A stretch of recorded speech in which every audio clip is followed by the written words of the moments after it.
पिछली वीडियो में हमने बात की थी आखिर क्यों हम किसी पर्सन को भूल नहीं पाते हैं। तो इस वीडियो में हम एक कड़वी सच्चाई का सामना करेंगे और वो सच्चाई ये है कि हमें ये एक्सेप्ट करना पड़ेगा कि वो पर्सन हमें छोड़ के जा चुका है और उसे वापस लाने की कोशिशें बिल्कुल बेकार होंगी। और अब बात आती है तो अब करें क्या। फर्स्ट ऑफ ऑल तो हमें ये एक्सेप्ट करना पड़ेगा कि हमें उसे भूलना है, और भूलने के लिए बहुत सारे यूट्यूबर्स और बहुत सारे मोटिवेशनल और इंस्पिरेशनल वीडियोस मैंने देखे हैं। तो उनमें यही बताया जाता है आपको कि आप अपने आप को किसी और काम में लगाएं, ये करें वो करें, आप बिज़ी रखें अपने आप को। लेकिन मैं आपको ये बताना चाहती हूँ कि ऐसा करने से कुछ नहीं होगा, कुछ भी नहीं होगा। आप बताइए कि आपको लगा है कभी कि ऐसा करने से, आप इतने सालों से आप ऐसा कर रहे हैं, कभी लगा है आपको कि ये सक्सेसफुल हो रहा है, आप भूल पा रहे हैं उसे? अगर नहीं भूल पा रहे हैं तो इसका सीधा साधा मतलब यही है कि ये तरीका सही नहीं है। उसके ख्वाबों ने, उसकी यादों ने आपके अंदर एक ज़ख्म बना दिया है और उस ज़ख्म को ठीक करने की ज़रूरत है, ना कि ढक देने की कि नहीं हमें कोई ज़ख्म नहीं है, हमें कुछ नहीं हुआ है। क्या आपको लगता है कि ज़ख्म हो और बस हम यही कहते रहें कि नहीं नहीं हमें कुछ नहीं हुआ, हम अपने आप को किसी और काम में बिज़ी रखने लगें और इधर उधर की बातें करने लगे, अपने फ्रेंड से मिलने लगे, तो क्या आपको लगता है कि वो ज़ख्म भर जाएगा? नहीं ना। तो क्या करना चाहिए? उसको हील करना चाहिए ना। तो आज मैं आपको बताती हूँ कि उस ज़ख्म को कैसे हील करना है। आप उसके बारे में सोचना बंद मत कीजिए।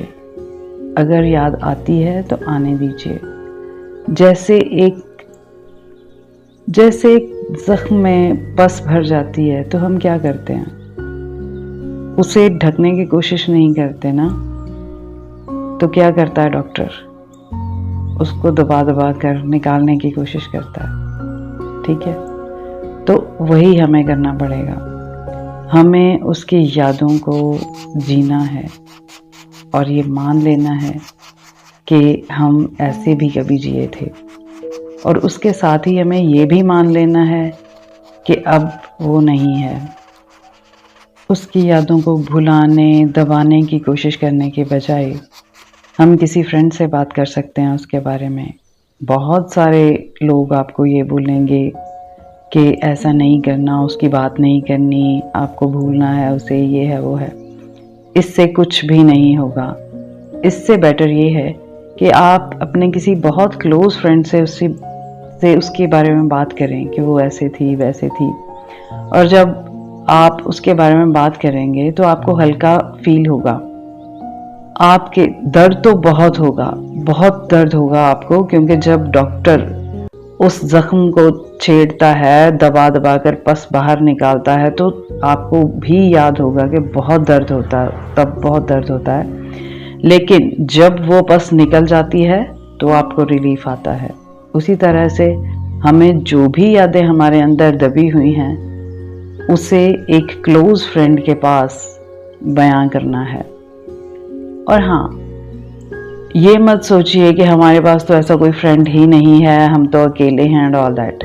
ठीक है, कोई बात नहीं। अगर आप अकेले हैं तो आप एक काम कीजिए, आप एक रूम में जाइए जहाँ, या फिर ऐसी कोई भी जगह जहाँ आपको ठीक लगे कि आप अकेले हैं, वहाँ आपके पास कोई भी नहीं आएगा।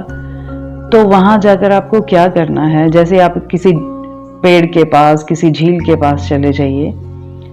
वहाँ जाकर आपको क्या करना है कि आपको अपनी सारी यादें उस पेड़ से, उस झील से शेयर करनी है कि आप उसके साथ कैसे थे, क्या करते थे, आपको क्या क्या सबसे ज़्यादा याद आ रहा है। और वो सब जो आप याद करते हैं और अपने आप को दबाने की कोशिश करते हैं, अपनी यादों को दबाने की कोशिश करते हैं। उनको दबाना नहीं है। आप जाएं किसी के भी पास जिस पर आपको ट्रस्ट हो।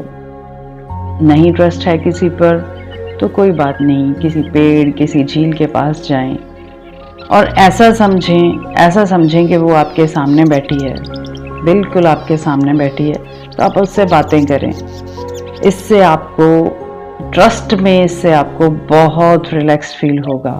उसको भुलाने की कोशिश करने की बजाय उसे अपनी इमेजिनेशन में लाएं, उसके सामने उससे डायरेक्टली पूछें। माइंड में बहुत पावर होती है डियर, बहुत पावर होती है। अगर आप उसको इमेजिन करेंगे, अपने सामने इमेजिन करेंगे, तो आप पाएंगे कि आपको रिलैक्स मिलना शुरू हो गया है। आप लड़िए मत उसकी यादों से, आप उसकी यादों को जीना सीखें। उसको पूछें, उसको सामने बिठाकर उससे कहें कि मैं बहुत प्यार करता हूँ तुमसे, बहुत प्यार करता हूँ। और ये कहते टाइम रोना बिल्कुल नहीं है। क्योंकि अगर आप रो रहे हैं तो आप ये मान रहे हैं कि वो आपके साथ नहीं है। आपको ये पूरी तरह से फील करना है कि वो आपके साथ ही है। आपको बहुत अच्छा लगेगा।